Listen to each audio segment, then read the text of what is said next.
दोस्तों, आज हम पढ़ेंगे क्लास 10th का जो फिजिक्स का पोर्शन है उसमें हम पढ़ेंगे प्रकाश, परावर्तन तथा अपवर्तन। ठीक है, तो आज हम नई सीरीज शुरू करने जा रहे हैं क्लास 10th की फिजिक्स की। ठीक है, तो क्लास 10th में जो साइंस का एक भाग है हमारा फिजिक्स, उसमें जो फर्स्ट चैप्टर है हमारा वो है प्रकाश, परावर्तन तथा अपवर्तन। तो प्रकाश है क्या? प्रकाश एक वह विकिरण है, प्रकाश की डेफिनेशन है कि प्रकाश वह विकिरण है जो हमारी आंख को संवेदित करता है। लिखते हैं प्रकाश, तो प्रकाश वह विकिरण है जो हमारी आंखों को संवेदित करता है, संवेदित करता है। ठीक है, तो प्रकाश की चाल क्या होती है? प्रकाश की चाल होती है, प्रकाश की चाल C से रिप्रेजेंट करते हैं। C इक्वल टू कितनी होती है? 3 गुना 10 की पावर 8 मीटर पर सेकंड। तो 3 गुना 10 की पावर मीटर पर 8 मीटर पर सेकंड है, तो हम इसे लिख सकते हैं 3 1 2 3 4 5 गुना नहीं 3 लाख किलोमीटर पर सेकंड होती है प्रकाश की जो चाल होती है। ठीक है, और प्रकाश की सहायता से हम अपने आसपास की वस्तुओं को देख सकते हैं। प्रतिबिंब जो आईने में मतलब दर्पण में बनते हैं वे भी प्रकाश की सहायता से बनते हैं। तो प्रकाश के जो गुण हैं, प्रकाश के गुण कितने? प्रकाश के बहुत सारे गुण हैं, उनमें से जो 10th क्लास में जो गुण है केवल 2 गुण हैं। वे हैं, एक है हमारा प्रकाश का परावर्तन और एक है अपवर्तन। तो प्रकाश का परावर्तन पढ़ेंगे पहले। प्रकाश का परावर्तन रिफ्लेक्शन। ओके, तो जो प्रकाश का परावर्तन है वो है क्या? प्रकाश को परावर्तित कर देना। तो जब प्रकाश किसी, इसकी डेफिनेशन है कि जब प्रकाश किसी फोर्सदार अथवा चिकने तल से टकराता है तो उसका अधिकांश भाग परावर्तित हो जाता है। ठीक है, तो मतलब अब हमने क्या मानना, ये मिटा रहा हूं कि प्रकाश का परावर्तन यहां पे लिखते हैं, प्रकाश का परावर्तन। प्रकाश का परावर्तन है वो है क्या? अब प्रकाश का परावर्तन है कि हमारा एक चिकनी सतह है, जैसे कोई पॉलिशदार सतह है या हमारा दर्पण मान लें, तो दर्पण जो है हमारा ये नीचे अगर पॉलिश कर देंगे हमारे क्या समतल दर्पण रहेगा। एक तरह से माना जाए तो एक समतल दर्पण है, ये पॉलिशदार सतह है, कुछ भी चीज चिकनी चीज है। तो अगर प्रकाश किरण ऐसे आएगी तो जिस बिंदु पे आएगी उसे क्या कहेंगे? आ रही है तो आपतन बिंदु। क्या कहेंगे? आपतन बिंदु। ठीक है, और इसी बिंदु से ही वो जाएगी, जब ऐसे जा रही है तो वो कौन सी है? परावर्तित किरण है। इसे लिखेंगे हम आपतित किरण और इसे लिखते हैं हम परावर्तित किरण। परावर्तित किरण। ठीक है, अब आपतित किरण और परावर्तित किरण होगी। ओके, अब जो यहाँ पे जा रही है, यहाँ पे देखो अगर हम बीच में अभी लंब डाल दें, ठीक है, तो यहाँ पे भी एक कोण बन जाएगा और यहाँ पे भी एक कोण बन जाएगा हमारा एंगल। तो जो ये वाला हमारा कोण होगा इसे हम कहेंगे आई और इसे कहेंगे आर। आई क्या है? आपतन कोण, आर क्या है? परावर्तन कोण। आपतन कोण और ये है हमारा परावर्तन कोण, परावर्तन कोण। ठीक है, ये हमारा आपतन कोण, ये है परावर्तन कोण। ओके, इतने होगी कि जब, अब डेफिनेशन को देख सकते हैं कि जब प्रकाश की किरण किसी पॉलिशदार अथवा चिकने तल से टकराती है तो उसका अधिकांश भाग परावर्तित हो जाता है। ठीक है, इसे प्रकाश का परावर्तन कहते हैं।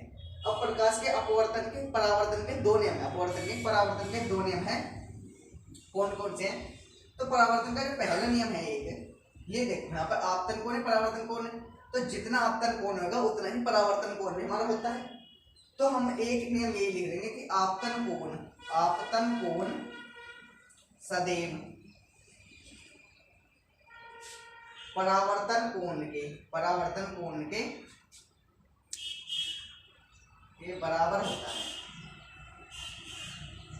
बराबर होता है। ठीक है, तो आपतन कोण सदैव परावर्तन कोण के बराबर होता है। अब दूसरा नियम क्या है?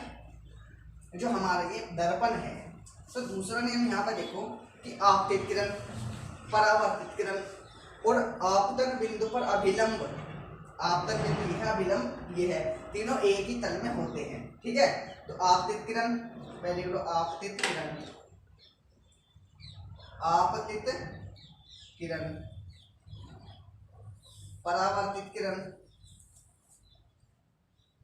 परावर्तित किरण तथा आपतन बिंदु पर अभिलंब, पर अभिलंब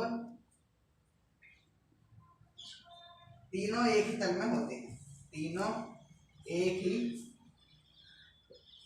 तल में होते हैं। ओके, तो पहला जो हमारा इसका परावर्तन का नियम है वो है हमारा आपतन कोण, परावर्तन कोण। ठीक है, कोण सदैव बराबर होते हैं। ठीक है, आपतन कोण सदैव परावर्तन कोण के बराबर होता है, और आपतित किरण, परावर्तित किरण तथा आपतन बिंदु पर अभिलंब जो है वो तीनों एक ही तल में होते हैं। ठीक है, दो नियम इसके हो गए। अभी सभी के लिए सत्य जो है हमारा समतल दर्पण हो चाहे गोलीय दर्पण हो। तो अगले टॉपिक हमारा जो है वह है गोलीय दर्पण। तो गोलीय दर्पण होते क्या है ये पढ़ेंगे पहले। गोलीय दर्पण, गोलीय दर्पण की जो परिभाषा है, डेफिनेशन, क्योंकि 10th लेवल है तो सारी चीज डेफिनेशन है, थ्योरी सारी चीज तो नहीं पढ़ेंगे। तो पहला होता है गोलीय दर्पण। गोलीय दर्पण, तो जो गोलीय दर्पण है वो क्या है, तो देखो जिसका परावर्तक सतह, मतलब जिससे परावर्तित हो रही है किरण, प्रतिबिंब बन रहा है या कुछ भी प्रकाश किरण परावर्तित हो रही है, वो ही हमारा क्या है, वो ही हमारा गोलीय दर्पण है। जिसका परावर्तक सतह, कि जिस दर्पण का परावर्तक सतह गोलीय हो उसे गोलीय दर्पण कहते हैं। ठीक है, तो ये तो हमारे हो गए उसकी, जिसे गोलीय दर्पण नहीं, जिस दर्पण का परावर्तक सतह गोलीय हो उसे गोलीय दर्पण कहते हैं। तो परावर्तक सतह गोलीय, देखो सबसे पहले गोला बनाते हैं। ठीक है, गोला है हमारा ये, इतना अच्छा नहीं बनेगा पर बन जाएगा जैसे बनेगा। अब हमारा गोला है। ठीक है, तो इसकी जितनी भी सतह हैं, जितने भी इसके पृष्ठ हैं, वो सारे ही गोलीय होंगे।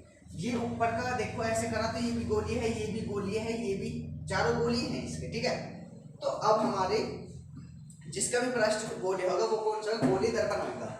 अब गोलीय दर्पण के लिए हम क्या करना पड़ेगा कि गोला काट के, इतना गोला, गोला होने खाने वाला, ये वाला गोला, कांच का गोला काट के उस पर अगर हम इस साइड पॉलिश कर देंगे तो कौन सा बन जाएगा हमारा उत्तल दर्पण। अगर इस साइड कर देंगे तो हमारा कौन सा अवतल दर्पण। तो वह हमारे गोलीय दर्पण दो प्रकार के होते हैं, एक होता है हमारा उत्तल और एक होता है अवतल। ठीक है, अब हमारा है अवतल दर्पण। ठीक है, अब एक अवतल दर्पण देखो, अवतल दर्पण क्या है, हमने गोला लिया, बड़ा लेते हैं, एक गोला लिया।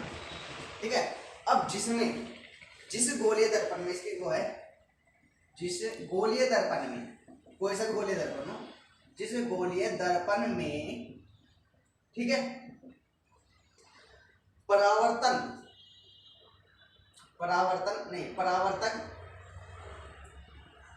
पृष्ठ अंदर की ओर होता है, अंदर की ओर होता है, मतलब परावर्तक पृष्ठ अंदर की ओर होता है, तो उसे क्या कहते हैं, अवतल दर्पण कहते हैं। ठीक है, तो जो अवतल दर्पण है, तो परावर्तक पृष्ठ इसमें अगर हम, ये भी हो सकता है अंदर की तरफ और ये भी, तो अगर हम इसे यहां से काट, इतना वाला दर्पण काट लें और इसकी यहाँ पे हम पॉलिश कर दें तो ये हमारा हो जाएगा कौन सा, ये हो जाएगा हमारा अवतल दर्पण, क्योंकि उभरे हुए भाग पर पॉलिश होगी और जो दबा हुआ भाग होगा वो परावर्तन का हमारा कार्य करेगा। ठीक है, अब उत्तल दर्पण ठीक इसका अपोजिट होता है, तो हमारा ये है अवतल दर्पण। ठीक है, तो जिस गोलीय दर्पण में परावर्तक पृष्ठ जो हमारा अंदर की ओर होता है तो वो कौन सा होता है, अवतल दर्पण। और इसमें परावर्तक पृष्ठ, परावर्तक सतह जो है वो बाहर की ओर होगी, बाहर की ओर उभरी हुई होगी वो कौन सा है हमारा उत्तल दर्पण। तो उत्तल दर्पण हमारा कौन सा होता है, ये होता है, ये करके दिखाओ, ठीक है। तो इसमें पॉलिश कहाँ करूंगा मैं, उत्तल दर्पण। इसकी डेफिनेशन भी हमारी बिल्कुल सिंपल है कि जिस गोलीय दर्पण में परावर्तक पृष्ठ बाहर की ओर होता है, मतलब उभरा हुआ रहता है, बाहर की ओर होता है, वो कौन सा होता है, उत्तल दर्पण। तो अंदर हम इसके पॉलिश कर देंगे, ये पॉलिश होगी, ठीक है। अब इसको और ज्यादा समझने के लिए उत्तल अवतल क्या होते हैं, इनकी फोकस दूरी क्या होती है, वक्रता त्रिज्या, वक्रता केंद्र, बहुत सारी चीजें, तो उन्हें पढ़ने के लिए हम क्या करेंगे, हम यहाँ पे जो भी हम इनके सारणी बनाएंगे या तो देखो गोलीय दर्पण के जो भाग होते हैं, तो इसके कुछ दर्पण है हमारा एक, तो इसके भाग होंगे। तो मैं दोनों दर्पणों के भाग लेके दिखाऊंगा, ठीक है। गोलीय दर्पण के भाग, ठीक है। तो सबसे पहले हम दो ही गोलीय दर्पण लेंगे, ठीक है, दोनों ही गोलीय दर्पण। तो पहला जो हम लेंगे, पहला कौन सा लेंगे, हम एक दर्पण लेंगे उत्तल, ये ले लिया हमने अवतल दर्पण, ठीक है, और ये ले लिया हमने उत्तल दर्पण, ठीक है। जो हमने अवतल लिया उसके यहाँ पर पॉलिश करी, अवतल है ये, कौन सा, ये अवतल। और जो हमने उत्तल लिया तो इसे ये M1 M2 M1 और ये M2 है, ठीक है। तो डेफिनेशन लिखने की जरूरत है, बस समझो और खुद ही बना के लिख दोगे। ये अंदर पॉलिश हो जाएगी तो उत्तल दर्पण हो गया ये। अब सबसे पहले है कि दर्पण का ध्रुव क्या होता है, सबसे पहले ध्रुव, इसे P से रिप्रेजेंट करते हैं, P मतलब पोल। तो देखो परावर्तक सतह का केंद्र, दर्पण के परावर्तक सतह का केंद्र क्या कहलाता है, दर्पण का ध्रुव कहलाता है, मतलब बीच का हिस्सा P, ये भी बीच का हिस्सा मान करके P हो जाएगा, ठीक है, दोनों दर्पणों में। अब है हमारा दूसरा क्या है, वक्रता केंद्र है, वक्रता केंद्र। अब वक्रता केंद्र क्या होता है, ठीक है, तो दोनों में एक डिफरेंस होता है।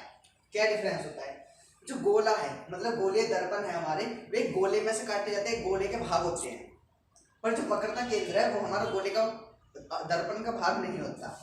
तो जैसे ये हमारा क्या है, ये गोला है, तो इस गोले का केंद्र क्या है हमारा, दर्पण का वक्रता केंद्र। अब हमारा यहाँ पे देखो लेफ्ट एंड राइट वाले, इसमें प्रॉब्लम हो जाती है पर नहीं होगी। अब यहाँ पे इसमें हम क्या करेंगे, पहले लाइन खींच देंगे बीचों बीच में, इसे हम क्या कहते हैं, मुख्य फोकस यानी मुख्य अक्ष कहेंगे। क्या कहेंगे, मुख्य अक्ष, ओके। बीच में मैंने खींची थोड़ी सी, बीचों बीच खींचते हैं, इसलिए हम मुख्य अक्ष कहते हैं। इस पे ही हम सारी जो भी करते हैं, जो भी करेंगे हम वो इसी लाइन पे करते हैं, ठीक है। अब हमारा गोलीय दर्पण, ये किधर वाला भाग लग रहा है, इधर वाला या इधर वाला, इधर वाला हमारा भाग लग रहा है, देखो ऐसे है, ये भी हमारा इस तरह है, मतलब जो उभरा हुआ भाग इस तरफ है और दबा हुआ भाग हमारा इस तरफ है, ठीक है, इतना हमारा क्लियर है।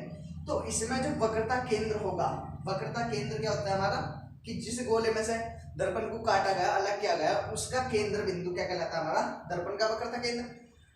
तो इसका वक्रता केंद्र यहाँ पे है, देखो इधर, तो किस साइड होगा हमारा, लेफ्ट साइड इसका हो जाएगा, कौन सा, यहाँ पे लगा देते हैं हम C, इसे वक्रता केंद्र को, वक्रता केंद्र। इनसे क्वेश्चन बनते नहीं, बट थोड़ा सा वो करना पड़ता है, सारी चीज समझा के चलनी पड़ती है। C है, C से रिप्रेजेंट करेंगे। अब हमारे यहाँ पे होती है वक्रता त्रिज्या, वक्रता त्रिज्या।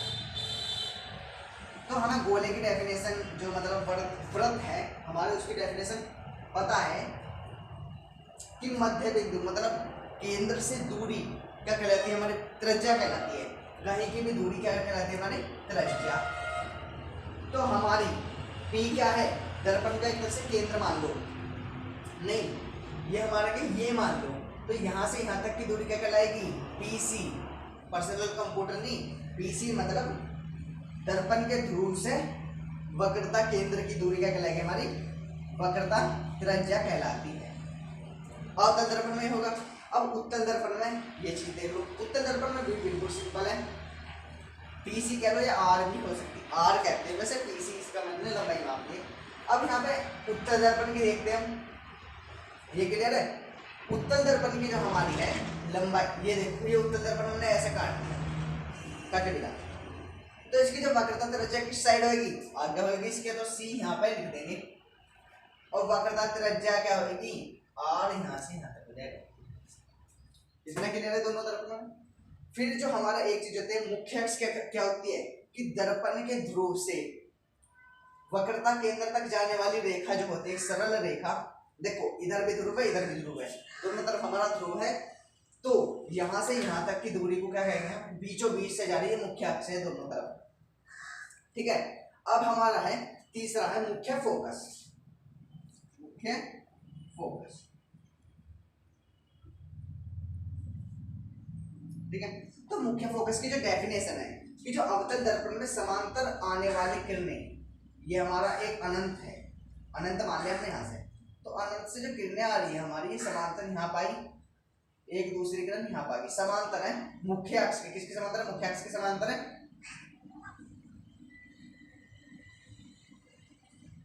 ठीक है।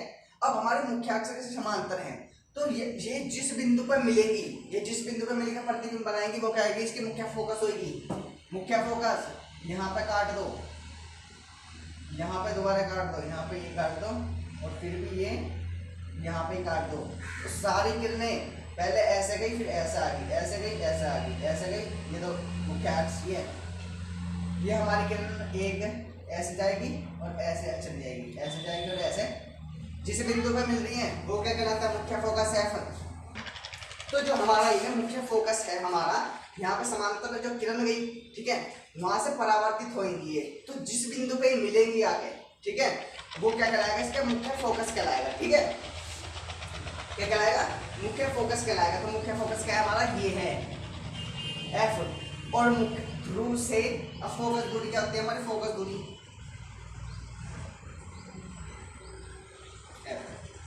ध्रुव से मुख्य फोकस तक की दूरी कितनी कहलाएगी, फोकस दूरी कहलाएगी। इसे किससे रिप्रेजेंट करेंगे हम, किससे करेंगे, आर से नहीं, स्मॉल एफ से, ठीक है, स्मॉल एफ से इसे रिप्रेजेंट करते हैं। अब इसमें भी कुछ ऐसे ही होगा, पर इसमें कुछ अलग चीज आएगी कि इसमें समांतर किरणें, देखो कोई भी दर्पण है, अब दर्पण में पॉलिश किसकी होती है, एक सिल्वर नाइट्रेट की होती है, ओके। दर्पण जिस तरफ पॉलिश है, समतल दर्पण ही ले लो चाहे उत्तल अवतल ले लो, तो जिस तरफ हमारी पॉलिश हुई होती है उस तरफ से देखेंगे कुछ दिखाई देगा ही नहीं, तो हम सामने से देखेंगे, यहाँ से परावर्तन हो रहा है, तो वहां से अगर हमने अनंत से किरणें भेज दी, एक यू किरण गई, एक यू किरण चली गई, एक यू किरण चली गई, चार, देखो ऊपर नीचे हम दो दो किरणें भेजते हैं, ऊपर भी दो और नीचे भी दो, ठीक है, इससे ज्यादा भेज देंगे, तो किरण अब चिन्ह लगाओ, इधर जा रही है, इधर जा रही है, इधर जा रही है, इधर जा रही है, पर इसमें आती हुई प्रतीत होगी किस बिंदु से, जिस बिंदु से ये किरणें आती हुई प्रतीत हो, जा तो इधर से नहीं है पर आती हुई प्रतीत होंगी इस बिंदु से, तो ये क्या कहलाएगा, एफ, ये ऐसे ही निकल जाएगी इधर, ये फिर से ऐसे निकल जाएगी, प्रतीत के लिए हम डैश लगाते चले जाते हैं, और जब वास्तव में मिलते हैं तो हम सीधी स्ट्रेट लाइन खींचते हैं। अब यहाँ से मुख्य फोकस नहीं, अब जा तो ये है पर दर्पण के पीछे तो कुछ है ही नहीं, दर्पण के पीछे तो परावर्तन हो ही नहीं सकता, तो ये ऐसे लिख देंगे, ये भी ऐसी जाएंगी, ठीक है, और ये हमारा ऐसे गई, ओके सॉरी, ऐसे जाएंगे ऐसे, और ये हमारे ऐसे, तो हमारी जा तो इधर से नहीं है पर इधर साथ ही प्रतीत हो रही है, ये देखो हो रही है ना प्रतीत है, तो ये क्या कहलाएगा, हमारा मुख्य फोकस कहलाएगा। और मुख्य फोकस से ध्रुव तक की दूरी क्या कहलाएगी, फोकस दूरी कहलाएगी, ध्रुव से मुख्य फोकस तक की दूरी क्या कहलाएगी, फोकस दूरी एफ कहलाएगी, स्मॉल एफ लिख देता हूं मैं यहाँ पे, ठीक है। तो इसकी जो प्रैक्टिस है आप चाहे साथ में उतारते रहें या फिर इसके स्क्रीनशॉट ले लें, ओके। अब हमारा होता है वक्रता त्रिज्या तथा फोकस दूरी में संबंध, लास्ट टॉपिक है ये, अगली वीडियो में इससे आगे का टॉपिक है। वक्रता त्रिज्या क्या होती है हमारी, यहाँ से यहाँ तक की दूरी, खुद ही देखो यहाँ से यहाँ तक की दूरी है, ये यहाँ से यहाँ तक की दूरी है। तो वक्रता त्रिज्या और फोकस दूरी में संबंध क्या है, F बराबर R/2। फोकस दूरी वक्रता त्रिज्या की आधी होती है और वक्रता त्रिज्या फोकस दूरी की दुगनी होती है। ये दोनों है। दर्पण की फोकस दूरी वक्रता त्रिज्या या क्षमता लेंस की होती है, डायोप्टर में नापते हैं उसे। जो भी फोकस दूरी और वक्रता त्रिज्या है, ये वस्तु की दूरी या हमारी प्रतिबिंब की दूरी, ये सब हम सेंटीमीटर में मापते हैं, ठीक है। मीटर में बहुत ज्यादा हो जाता है, इसलिए हम सेंटीमीटर में मापते हैं। अब यहाँ पे हमने चतुर्थांश होता है, क्वाड्रेंट होता है हमारा। ये जो प्लस का चिन्ह है हमारा, प्लस नहीं है, ये एक्स अक्ष है, ये वाई अक्ष है, ठीक है। तो हम खुद ही सोच सकते हैं, ये ऊपर जाएगा ये प्लस में है, ये नीचे जाएगा माइनस में, इधर जाएगा माइनस में, प्लस में। तो इधर की जो फोकस दूरी होगी, देखो अवतल दर्पण की फोकस दूरी किस में है, एक्स अक्ष से, ये तो माइनस में लिख दी। उत्तल दर्पण की फोकस दूरी किस में, प्लस में। ये चीजें इंपॉर्टेंट, ठीक है। तो आज की वीडियो में इतना ही, अगली वीडियो में हम मिलेंगे। और चैनल को सब्सक्राइब कीजिए, वीडियो को लाइक और शेयर जरूर कीजिए और कमेंट करके बताइए वीडियो कैसी लगी।